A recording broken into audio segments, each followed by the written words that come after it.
Inisialnya S, Kades Kohod Kuak ada mafia di balik kasus pagar laut, borong tanah warga. Kepala Desa Kohod, Arsin, mengaku ada pihak ketiga yang membantu proses pembuatan surat izin berupa hak guna bangunan, HGB, dan hak milik, HM, di atas lahan pagar laut Tangerang. Pengakuan ini disampaikan Arsin melalui pengacaranya, Yunihar.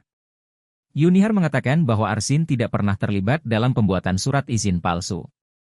Apalagi menandatangani surat izin yang kini beredar. Stempel dan tanda tangan yang ditunjukkan di warga itu palsu dan Arsin tidak pernah menandatangani. Dan, semua itu, proses pemalsuan, dilakukan oleh pihak ketiga, ujar Yunihar saat dihubungi Kompas.com, Kamis, 13 Februari 2025.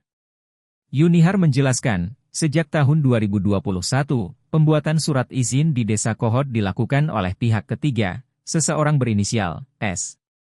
Sosok S ini dikatakan bukan orang yang asing karena namanya bisa ditelusuri melalui dokumen persetujuan kesesuaian kegiatan pemanfaatan ruang, PKKPR. Ya, kalau teman-teman telusuri siapa yang kemudian mengajukan ke PKKPR itu, di situ jelas ada kop suratnya, kata Yunihar lagi.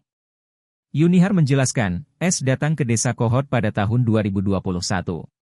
Pada tahun itu, Arsin baru resmi menjabat Kades. Pihak ketiga ini, datang ke Desa Kohod untuk menawarkan jasa sekaligus memberikan harapan bagi Arsin yang baru duduk di jabatannya. Ya, pihak ketiga datang ke desa menawarkan jasa dengan memberikan harapan-harapan. Saya kira di mana beliau waktunya menjabat kepala desa ya sah-sah saja gitu kan, menerima bantuan pihak ketiga, jelas Yunihar.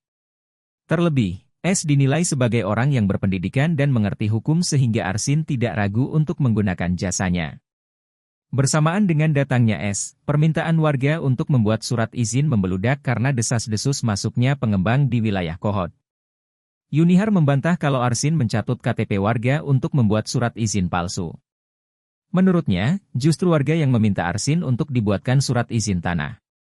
Permintaan surat ini meningkat setelah warga mendapatkan informasi kalau akan ada pengembang yang masuk di wilayah mereka. Diberitakan, Polri mengungkap bahwa Kepala Desa dan Sekretaris Desa Kohod telah mengakui sejumlah barang yang disita oleh penyidik benar digunakan untuk membuat surat izin palsu di lahan pagar laut Tangerang. Download Tribun X sekarang, menghadirkan lokal menjadi Indonesia.